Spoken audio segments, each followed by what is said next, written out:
Good morning student. Class 10 science में पहले video में आपको अम्ल क्षार और लवण के बारे में बताया गया। इसके बाद सेकंड वीडियो जो आपको दिया जा रहा है, इसमें लवणों का वर्गीकरण यानी लवण क्या होते हैं उनका वर्गीकरण, जिसे आपको जानकारी होनी चाहिए कि लवण 6 प्रकार के होते हैं। एक सामान्य लवण होता है, दूसरा हमारा अम्लीय लवण होता है, तीसरा हमारा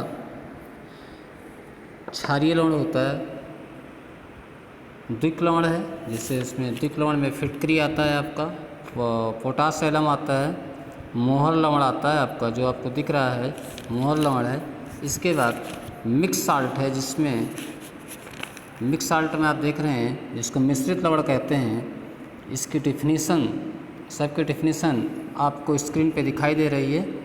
इसके बाद कॉम्प्लेक्स साल्ट जिसको संकुल लवण कहते हैं। इस तरह से लवण 6 तरह से होते हैं। ये 6 प्रकार के लवण होते हैं, सबकी डिफिनीसन है। इसकी फाइल में आपको भेज दे रहा हूँ कि जिसमें जो सामान्य लवण होते हैं उनमें अम्ल और क्षार से लवण बनते ही आपको मालूम है। तो सामान्य लवण क्या हैं? सामान्य लवण में अम्ल और क्षार पूर्णतः उदासीन हो जाते हैं और अम्लीय और क्षारीय मूलक प्राप्त होते हैं हमें। तो वो उदासीन लवण होते वो अम्लीय लवण होते हैं, सामान्य लवण होते हैं। यह सामान्य लवण क्या है? वो लवण जो अम्ल और क्षार से अभिक्रिया से प्राप्त होते हैं।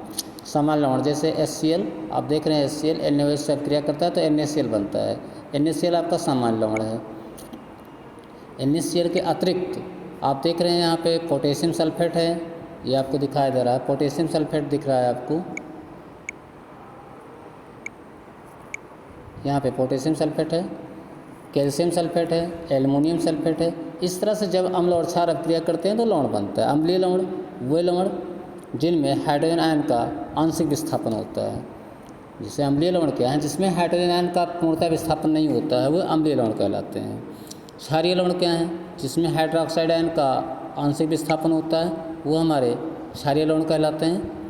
क्षारीय लवण जब बहु अम्लीय क्षार पूर्ण उदासीन के लिए आवश्यक अम्ल की मात्रा अपेक्षा कम मात्रा के साथ क्रिया करता है, जिससे निर्मित लवण में हाइड्रोक्साइड समूह भी होता है, क्षारीय लवण कहलाते हैं। कहने का मतलब हुआ कि क्षारीय लवण में जब अम्ल और क्षार अभिक्रिया करता है तो हाइड्रोक्साइड आयनों का विस्थापन आंशिक होता है, इसलिए ये लवण हमारे क्षारीय लवण होते हैं। जैसे ये अब देखिए आपको दिख रहा है लेड हाइड्रोक्सी क्लोराइड, ये हमारा क्षारीय लवण। द्विक लवण क्या होते हैं?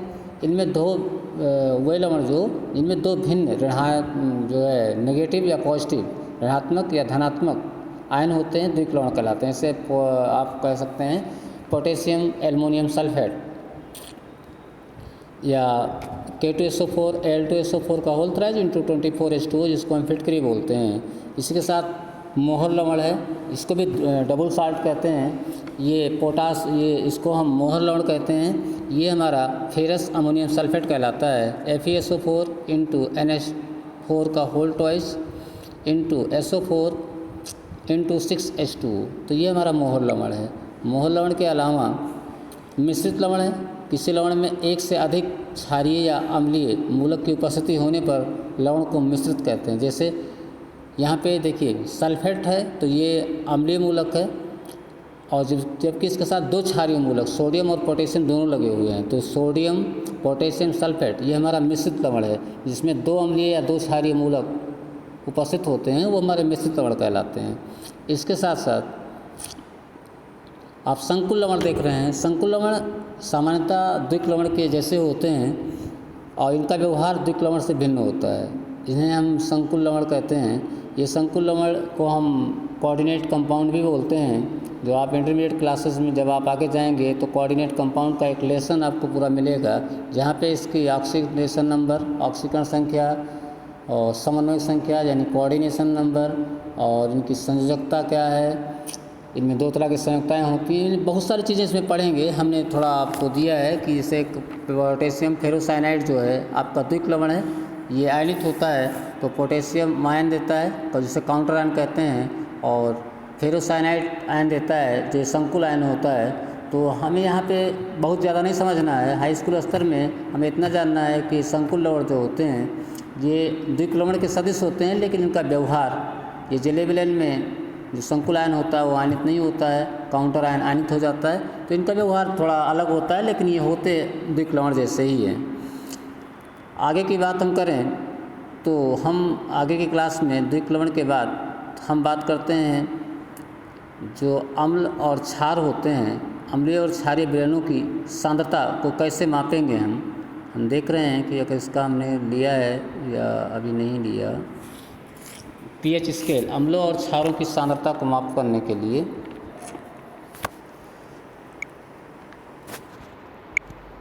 जैसे आपको दिखा रहे हैं यहाँ पे अम्लों एवं क्षारों की सांद्रता।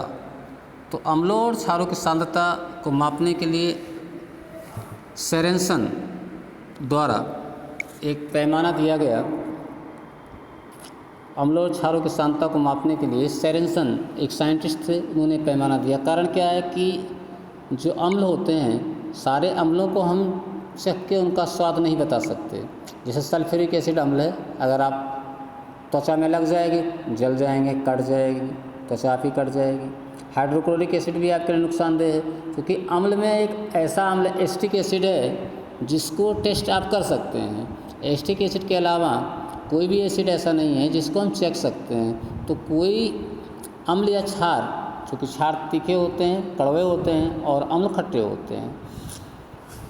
हम एक जैसे आपका साल्ट है, लवण आपने देखा, तो लवण में नमक हम खाते हैं।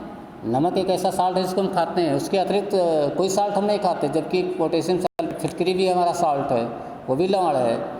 कॉपर सल्फेट भी लवण है, एल्युमिनियम सल्फेट भी लवण है, लेकिन हम हर लवण को खाने के लिए उपयोग नहीं करते हैं। इसी तरह हर अम्ल और क्षार को हम चेक नहीं सकते। तो उसकी सांद्रता को मापने के लिए सोरेनसन ने एक पीएच स्केल दिया। पीएच स्केल होता क्या है, किसी विलयन में उपस्थित हाइड्रोजन आयन सांद्रण के ऋणात्मक लघुगणक को हम पीएच कहते हैं, और pH equal to minus log 10 base hydrogen ion concentration, यानी माइनस log आधार 10 पे हाइड्रोजन आयन का सांद्रण, ये पीएच निकालता है। इसके बाद हम पीएच निकालते हैं तो उससे पहले हमें जानना है आयनिक प्रोडक्ट ऑफ वाटर, जल का आयनिक गुणनफल। क्योंकि जल हमारा उदासीन होता है, तो जल में हाइड्रोजन आयन, देखिए जल जो होता है H2O, जल हमारा क्या होता है, उदासीन होता है। तो जल हमारा जैसे आपका H2O है, तो H2O अगर आयनित होगा तो ये आयनित होगा तो इसमें क्या होगा, हाइड्रोजन आयन होगा और प्लस हाइड्रोक्साइड आयन होगा। यानी हाइड्रोक्साइड आयन नेगेटिव होगा, हाइड्रोजन आयन पॉजिटिव होगा। आप पहले भी पढ़ चुके हैं कि अगर किसी विलयन में हाइड्रोजन आयन ज़्यादा है तो अम्ल है, हाइड्रोक्साइड आयन है तो वो क्षार है। लेकिन अगर ऐसा विलयन जिसमें हाइड्रोजन आयन और हाइड्रोक्साइड आयन दोनों की मात्राएं अगर बराबर होती हैं तो वो हमारा उदासीन विलयन होता है। तो जल हमारा उदासीन विलयन है, क्योंकि इसमें हाइड्रोजन आयन और हाइड्रोक्साइड आयन दोनों की मात्रा बराबर होती है। क्योंकि हम जल का आयनिक प्रोडक्ट ऑफ वाटर मानते हैं कि 1.0 10⁻⁻14 होता है, तो जल में 10⁻⁻7 मोल प्रति लीटर हाइड्रोजन आयन भी होता है और 10⁻⁻7 मोल प्रति लीटर हाइड्रोक्साइड आयन भी होता है। तो जल में दोनों बराबर होते हैं, इसलिए हम कहते हैं कि जल हमारा उदासीन होता है। लेकिन जल के अतिरिक्त जो अम्ल होते हैं उसमें हाइड्रोजन आयन सांद्रण अधिक होता है, जो क्षार होते हैं उसमें हाइड्रोक्साइड आयन सांद्रण अधिक होता है। तो इसको ज्ञात करने के लिए हम क्या करते हैं, पीएच स्केल का उपयोग करते हैं। जो अगर हम पीएच स्केल के मदद से हम किसी अम्ल या क्षार की सांद्रता को माप सकते हैं, या हम इसके इंडिकेटर भी आते हैं जो अगले क्लासेस में आपको बताएंगे। लिटमस का उपयोग करके हम अम्ल क्षार को पहचान सकते हैं, लेकिन कंसंट्रेशन सांद्रता से भी अम्ल और क्षार की पहचान हम कर सकते हैं। और अम्ल की सांद्रता कितनी है, उसमें हाइड्रोजन सांद्रण कितना है, या जो हाइड्रोक्साइड आयन सांद्रण वो कितना है, ये हम पीएच स्केल से ज्ञात करते हैं। तो इसके लिए फार्मूले हैं, जो फार्मूला आपका है pH equal to minus log 10 base hydrogen ion concentration. इसके अलावा चूँकि आयनिक प्रोडक्ट ऑफ वाटर हमने देखा है कि आयनिक प्रोडक्ट ऑफ वाटर जो होता है वो जल का आयनिक गुणनफल होता है। तो ये हमारा आयनिक प्रोडक्ट ऑफ वाटर आप देख रहे हैं यहाँ पे, अगर यहाँ पे आपको दिखा रहे हैं आयनिक प्रोडक्ट ऑफ वाटर हाइट 1.0 10⁻⁻ -14 बराबर हाइड्रोजन आयन सांद्रण मल्टीप्लाई हाइड्रोक्साइड आयन सांद्रण। या इसके आगे आप देख सकते हैं यहाँ पे दिया है कि अगर हाइड्रोजन आयन निकालना है, हाइड्रोजन सांद्रण दिया है तो 1.0 10 की पावर -14 को हम क्या करेंगे, हम यहाँ पे 1.0 10 की पावर 14 को हम क्या करेंगे, हाइड्रोक्साइड आयन सांद्रण अगर दिया है, हाइड्रोजन आयन सांद्रण निकालना है तो 1.0 10 की पावर 14 से हाइड्रोक्साइड आयन सांद्रण को भाग कर देंगे, हाइड्रोजन आयन आ जाएगा। हाइड्रोजन आ जाएगा तो हाइड्रोजन आयन सांद्रण अगर आ गया तो हम इसका फार्मूला जानते हैं कि pH equal to minus log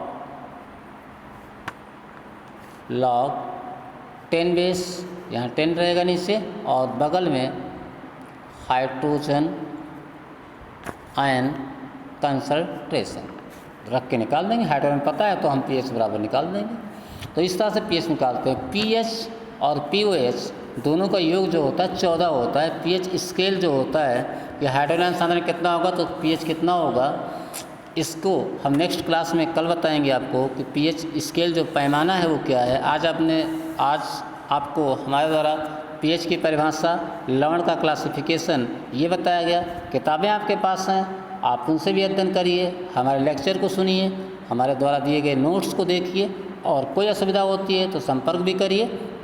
लिहाजा संपर्क जो होता है वो फ़ोन पे मत करिए, व्हाट्सएप पर्सनल मेरा ग्रुप है या पर्सनल व्हाट्सएप नंबर पे भी आप हमसे सवाल कर सकते हैं। और या जो ग्रुप का व्हाट्सएप नंबर है उस पर आप फ़ोन ना करके जो चीज़ें आपको समझ में नहीं आती हों वो भी सवाल भी आप ले सकते हैं। धन्यवाद।